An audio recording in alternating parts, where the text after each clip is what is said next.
Buenas tardes.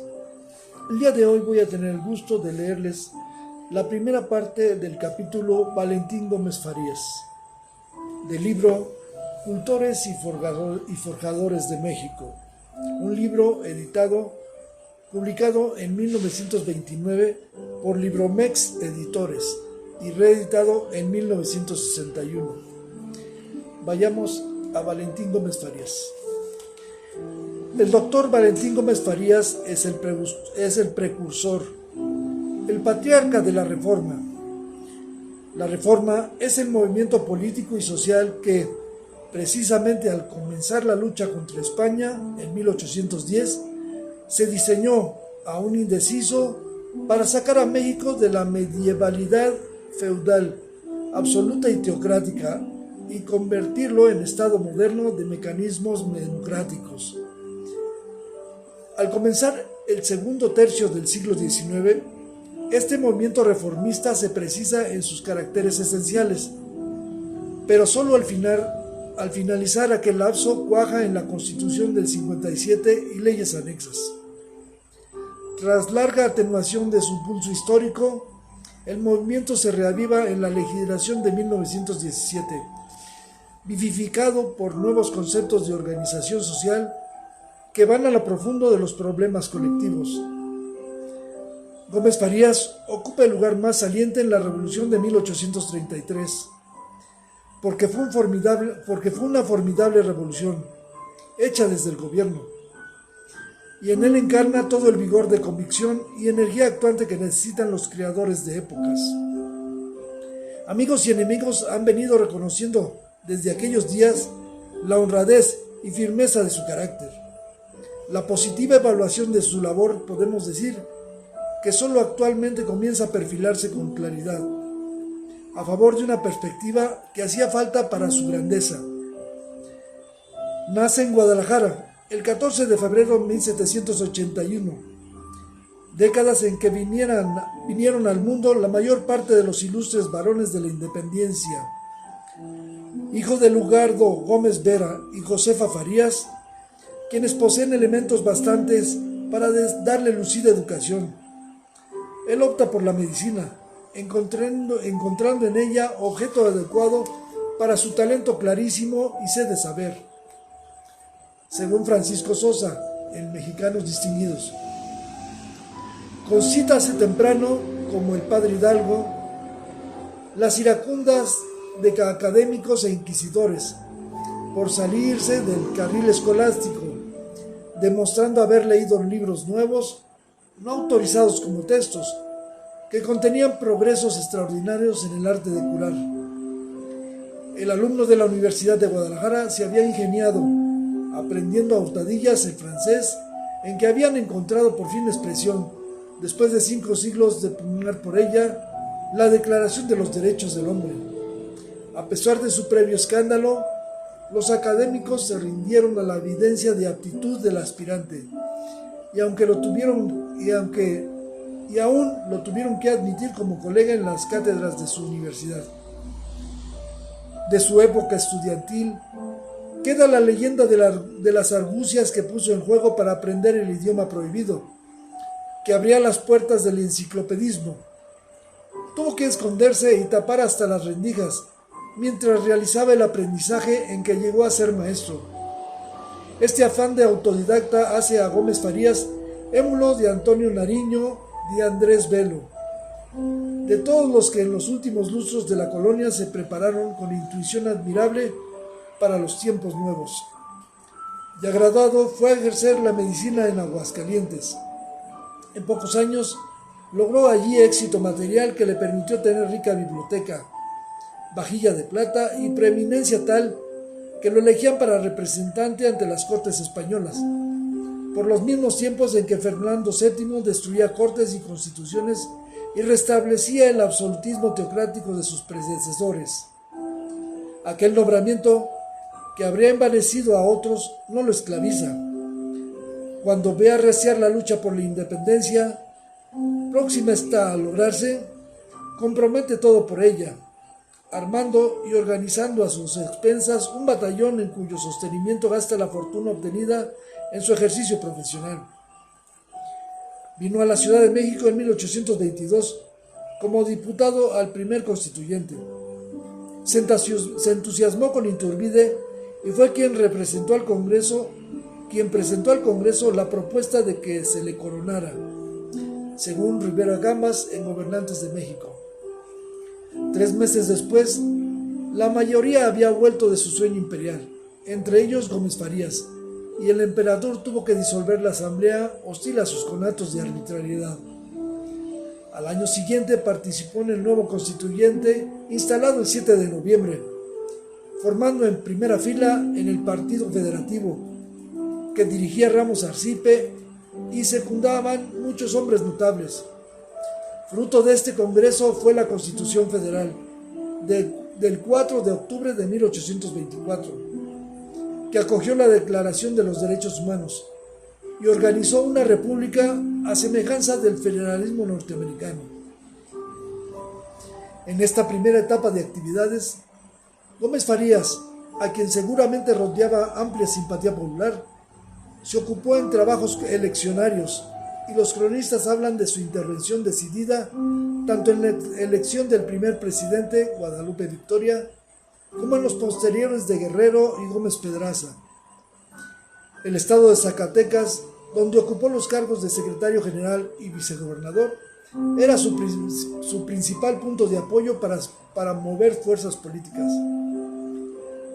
La enconada lucha entre yorquinos y escoceses culminó en 1829 con la toma del poder por Guerrero, mediante una revuelta a la que siguió la de Bustamante contra Guerrero. El sacrificio de este y la reacción popular contra Bustamante, quien se vio obligado a entregar el poder usurpado a Gómez Pedraza, aparece entonces el doctor Gómez Farías, que había levantado a Zacatecas contra Bustamante, con el cargo de ministro de Hacienda, puesto que desempeñó durante unas semanas, porque el mismo Gómez Pedraza lo lanzó de candidato a la vicepresidencia de la República para el periodo siguiente. Ya había dado el prominente médico y político tapatío pruebas muy claras de su carácter e ideología.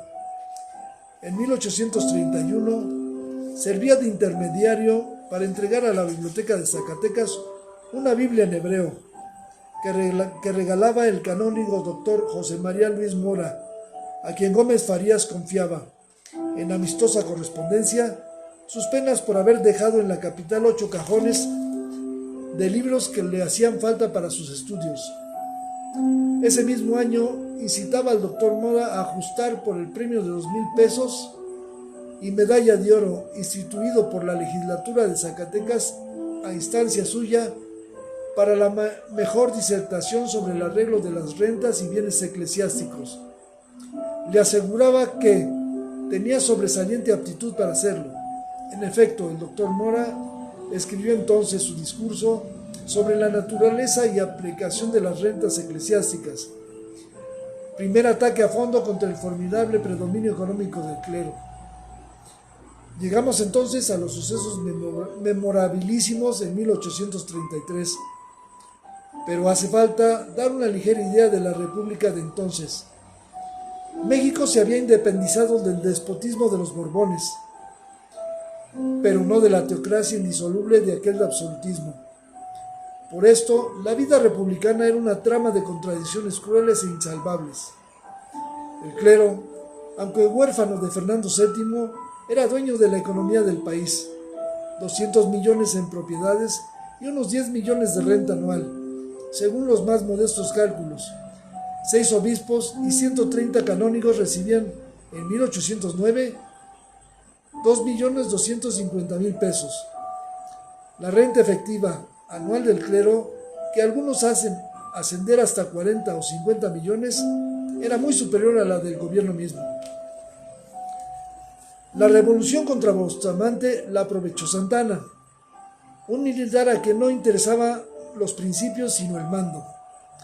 Este primate de caudillaje, a quien aún se venera, imita y rinde culto en algunas de nuestras vejetrías idolantinas Aceptó la fórmula eleccionaria en que entraban él de presidente y Gómez Farías de vicepresidente, porque tanto en 1833 a 34 como en 1846 la situación de Santa Anna era de tal naturaleza que necesitaba para el éxito la mancomunidad con los liberales y con Gómez y Farías personalmente. Narciso Bassols. Discurso en el homenaje a Gómez Farías. Votaron por 11 legislaturas y 7 por otros candidatos. 15 estados aprobaron la elección. El 1 de abril de 1833, Gómez Farías rinde juramento como vicepresidente y debía ejercer el poder desde luego, porque el mañoso de Santa Anna sentía achaques en su hacienda. Manga del clavo. El plan de Santa Anna, que preveía el choque inminente entre el gobierno liberal y el clero, era dejar que Gómez Farías lo envolviera el escándalo de las reformas inevitables para presentarse después como desfacedor de entuertos y rehabilitador del orden y la paz. El vicepresidente jura en la catedral el cargo y pronuncia un discurso breve y sencillo. Lo que necesita el pueblo es mejorar la suerte. Todo está por hacer. Faltan leyes de hacienda y de enseñanza primaria. Falta educar buenos ciudadanos, conocedores de sus deberes y aptos para cumplirlos.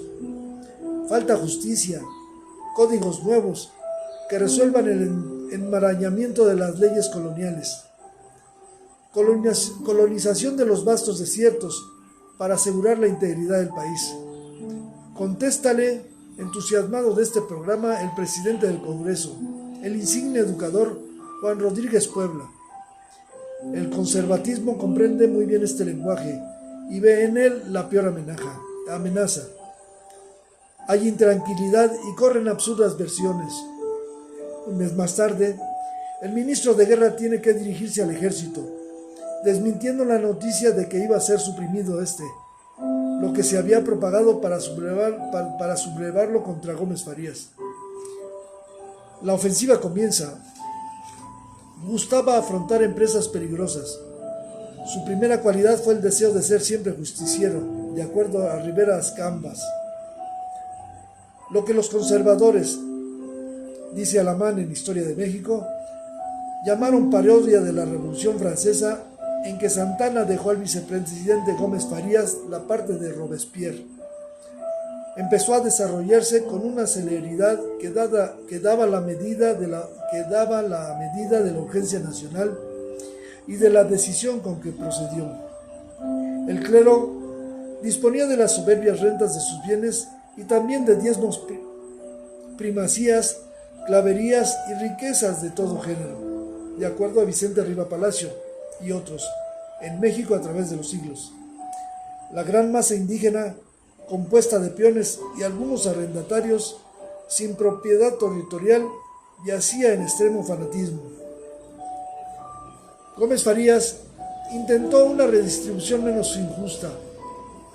Por esto se dedicó apresurado y empeñosamente, junto con los legisladores elegidos por la revolución triunfante, a una actividad legislativa extraordinaria. Cada sesión producía una ley o proyecto nuevo. Las primeras preocupaciones y por consiguiente el primer ataque de aquellos hombres fue contra la fortaleza teológica del absolutismo, la Universidad Real y Pontificia, a la que quitaron desde luego la facultad de dar grados menores, otorgándola a los colegios capitalinos, lo que hizo bajo la acusación de que la corrupción y el dinero privaban en la pontificia. El segundo embate fue contra la casta formada por el núcleo español que seguía, como era natural, propiciando una reconquista o, en su defecto, la continuación del régimen de privilegio, lo que se había visto claro en diversas sublevaciones recientes y en el apoyo prestado a Bustamante. Se autorizó al gobierno para la expulsión total de los peninsulares, con las excepciones que se creyeron justas. Se pidieron cuentas por el asesinato o traición del jefe de las reivindicaciones populares, el general Vicente Guerrero, y se decretaron los debidos honores a la víctima.